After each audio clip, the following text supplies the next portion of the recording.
And don't get me wrong.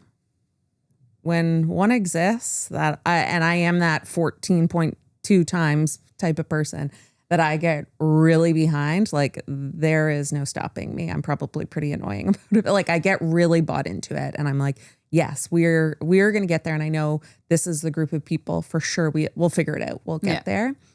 But it also identifies that sometimes when you have those potentially idealistic, maybe a little bit out of reach, not so tangible, inspirational, bigger, audacious goals, that doesn't necessarily show you like, so what do I do today? How do, like, what's the first couple of steps I take, let alone what steps are we taking together to get there? And I think that's where, spoiler alert, my fave of those smaller incremental goals and celebrating those wins, if you will, along the way is really important to be the path to get there. And that's usually where I lean a little bit more, which is where you and I go back and forth from time to time. And we've come to appreciate each other's strengths and our perspectives. But these, the other side being this smaller incremental goals, they're usually shorter in nature, more structured, more tangible. Why I love them is you can kind of review them in a shorter period and learn, like, are we on track or are we off track? Instead of just like close my eyes and have I made it to the summit? You know, like, how do I know that I'm making progress? And there's some motivation in that. There's some inspiration. It's like, okay, we got to just keep going, like one foot in front of the other. And there was a Forbes study a few years ago that looked at the organizations that set monthly and quarterly goals and reviewed them, had in a very strong cadence, had 31% higher growth. So like there's something there, right? So there's proof for both. Yeah. Like, and then when you looked at organizations that did that, plus they wrote them down and were visible to all. So not an out of sight, out of mind. Yeah. That 31 became 42. Interesting. So, and I won't bore you. Then I went down a rabbit hole of these two guys from the 60s who studied goal setting theories that they also said that. So I was like, this has been around a lot. So why is not everybody doing it? Right. Yeah. But again, it's probably there's some preference pieces in there. But I do get that being shorter thinking, more structured, one foot in front of the other, you can kind of just be looking down at your feet moving forward and you miss the bigger picture. You miss a bigger opportunity that passes you by. So there can be that incrementalism and you miss innovation or transformation opportunities. You can become a bit stagnant. Teams can be perceived as busy and you're rewarded for your activity and not the quality or the outcome. So I get it does have its limitations, and this is where kind of leadership comes in to help manage those pieces. But, you know, it's my preference. It's your preference. Yeah. And it's actually interesting because when I think about myself, sure, I do lean a bit more towards the big, audacious goals. But when I look at how I run, for example, so maybe it is something about how mature or advanced you are at something and how big you then think. But when I run, I never set a big goal.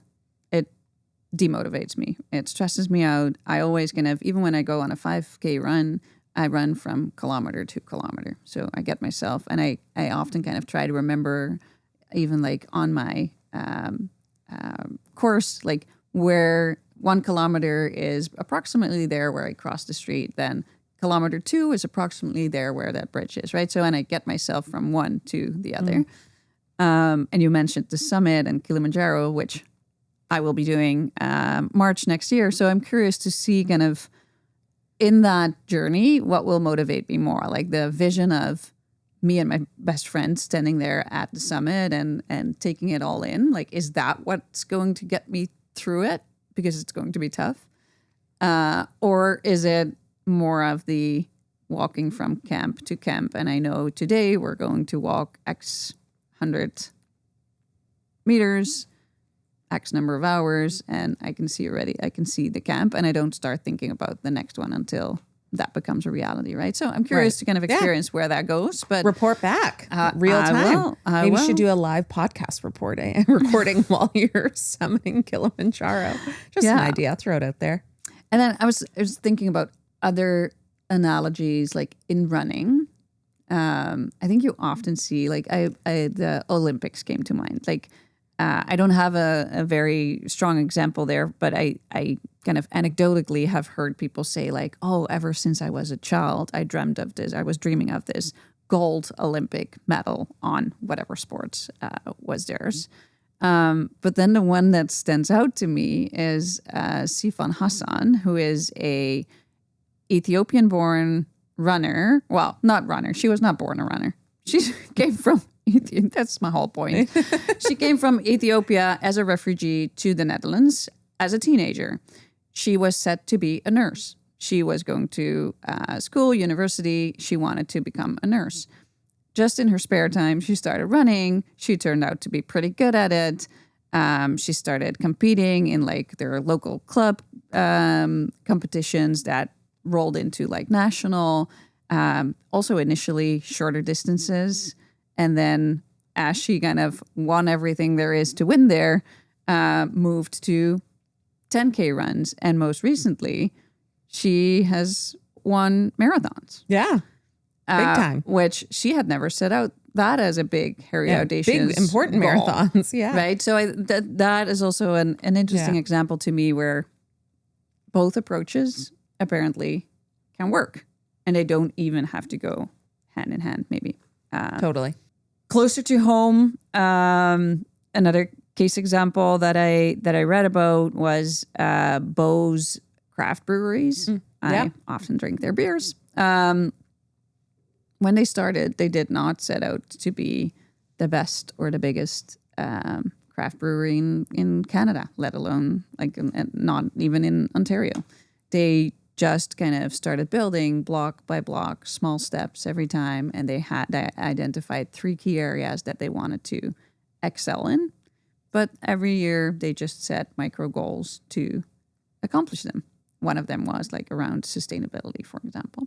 A microbrewery, setting micro goals. Micro goals. That's fun. But the reality today is that they have become the best craft brewery in Ontario. So small steps, small wins, and then taking it to the departments that you raised kind of in the big goals conversation. Started to think through, like, for customer service, which is a world that I've operated in too. Like, yes, we had a goal around like we want to be the best service expressed in kind of an NPS measure. But then what we also did was knowing that one of those components that really played into that was waiting times. How do we reduce our waiting times by 30 seconds over the next quarter, right? Small, incremental, and then from there on kind of moving to the next. In sales, it could be something, big goal would be the 10x revenue. Small goal could be, let's get our first 5 prospect meetings next week, next month. And then also starting to think about kind of the preferences that you talked about, where D preferences, like in DISC, the dominant and influential preferences would probably lean a little bit heavier towards kind of aspirational goals, bigger goals. The C style and the C and the S style, more structured, more like the S really motivated by helping and supporting others. So kind of the celebrating small wins really plays into that. C style, really like precision, discipline, structure, which I think also is a bit more accessible in like incremental and small goals, if you will. So I don't know, maybe I've convinced myself. I was going to say, it sounds like you have. Well, your Kili summit will probably convince us of it. But it's interesting, too, thinking about when you're saying the C and the S, which I don't disagree with that, but being an I style and saying this is my preferred. So it's confusing that way, but I definitely do like this structured piece. And maybe when I was sharing earlier of what gets me excited about a big, hairy, audacious goal is that like connecting it and rallying a group to accomplish that.